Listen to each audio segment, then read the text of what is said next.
Hello everyone, welcome to my channel. Let's solve the problem powerful integers. So given three integers x, y and a bound, return a list of all the powerful integers that have a value less than or equal to bound. An integer is powerful if it can be represented as x raised to the power I plus y raised to the power j for some integers I greater than equal to 0 and j greater than equals to 0. You may return the answer in any order. In your answer, each value should occur at most once. So we have to return unique powerful integers which are generated by this formula x raised power I plus y raised power j, and that is less than or equals to bound. So we need to generate all the unique, like for xi plus yj less than or equals to bound. So this is very straightforward problem, as whatever the problem is saying, just do implement it. So there are various ways of implementing it. So first way is like generate all the x power x list, like x power first, which are within the bound. So we generate, so let's say for example we have x2, x equals to 2, and our bound is, let's say what is in the example 1 is 10 and bound is 10. So what we can do, we start from 1, then 2, then 2 raised power 2 which is 4, then 2 raised power 3 which is 8, and 2 raised power 4 which is 16, which cross the bound. So we will take all these power of 2, 0, like 2 power 0, 2 power 1, 2 power 3, 2 power 4 and so on till the bound. We will create a x power list. Similarly we can create a by power list. So let's say it is called by power, and the y is in our this example is 3. So we start again from y. 3 power 0 is 1, 3 power 1 is 3, 3 power 2 is 9 and 3 power 3 is 27, which cross our bound. So we will take this. Once we generated this x power and by power list, we then cross multiply each number, like take the first element 1 from this list, and then add with all of them, and also keep check if this 1 plus, so we will get 1 plus 1, 1 plus 3 and 1 plus 9. So all of them less than or equals to our bound. So these all three numbers we will add in our result. Similarly we again take now 2 from this list. So by using 2 nested for loop we can generate a, then 2 plus 1, 2 plus 3, 2 plus 9, this cross our bound, so we will not add into the result. So like that we generate all of them. And for removing the duplicate generation, so there is a case we may generate this duplicate number in cases when the numbers are same numbers appear in all the power of, like if x is 2 and y is 4, so 2 power 2 is 4 and 4 power 1 is 4. So for removing those duplicate x plus x to the power I plus y, we will use a SHAT data structure that will help us. We first add all these number powerful integers into our set, and in the end we just return a integer list. So this is the approach. You can pause the video and try to implement yourself. So here is the code snippet for the first approach. So here I have written a helper method with generating a power list starting from for any number power of x and within the bound. So we just started with 1, then started a with x and a less than equals to x and x not equal to case 1. So this is the case when if x is 1, then any power of x is same 1 always. So we just return list with 1, otherwise we add like 1, 2, 4, like for x equal to 2 and so on. So and this is 2 for nested for loop, and we are every time checking if a plus b cross the bound, we will break there itself. So this is the first approach. Now if you want to do without like storing this into the initial list, we can also generate like running 2 for loop. How we can do it? So let's say for same example x is 2 and y is 3 and bound is 10. So for bound 10, so this is our initial input for example. Now what I will do, I will create a set.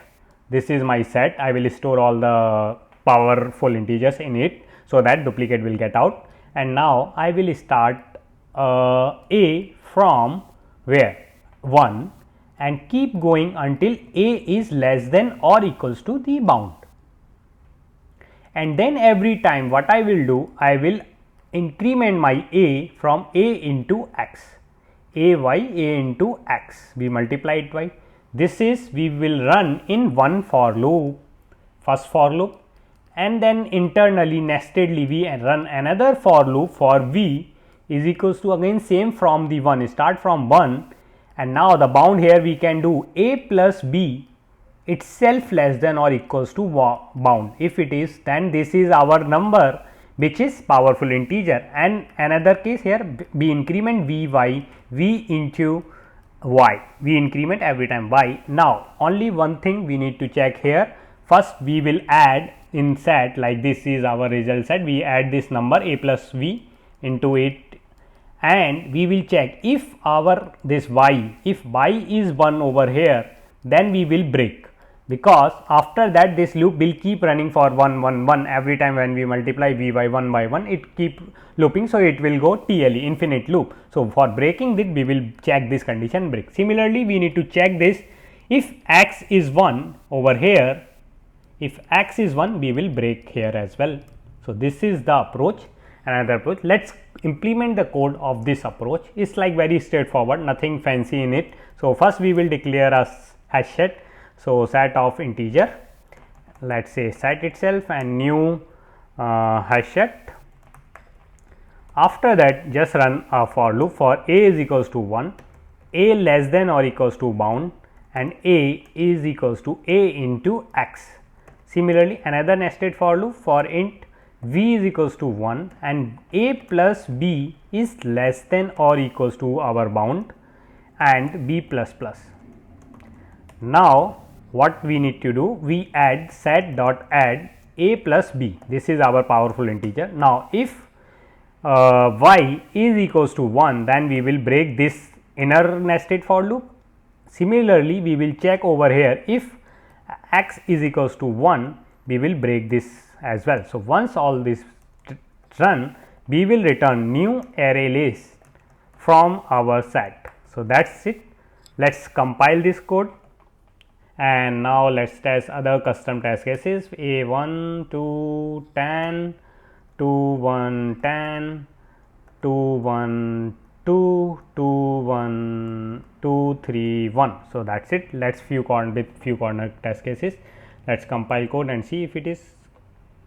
So it's judging now, and we are getting accept. The ordering doesn't matter. If you see this test case is not giving us proper answer, second one. So let's see what is the mistake. We have 1 2 10. So here we should get like 2 3 2 3 5 2 3 5 then 9, but we are getting 8 and these other elements as well, which is wrong here.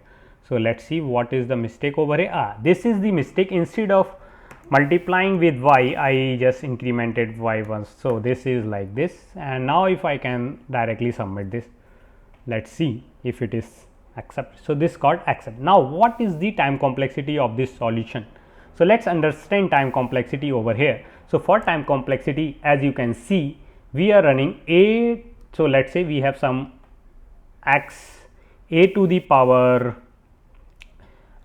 j. So this is our x initial given, and we will run this max, let's say some number of iteration. So x raised to the power I is less than or equals to bound. So we will run this first for loop for this. Similarly second inner for loop we will run for y raised power j is less than or equals to bound.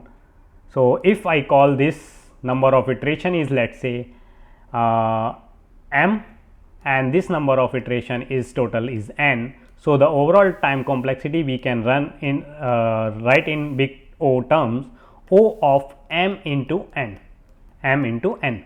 Similarly for the space complexity also we will have same space complexity. So that's it. If you like my solution, hit the like button and subscribe to my channel. Thanks for watching.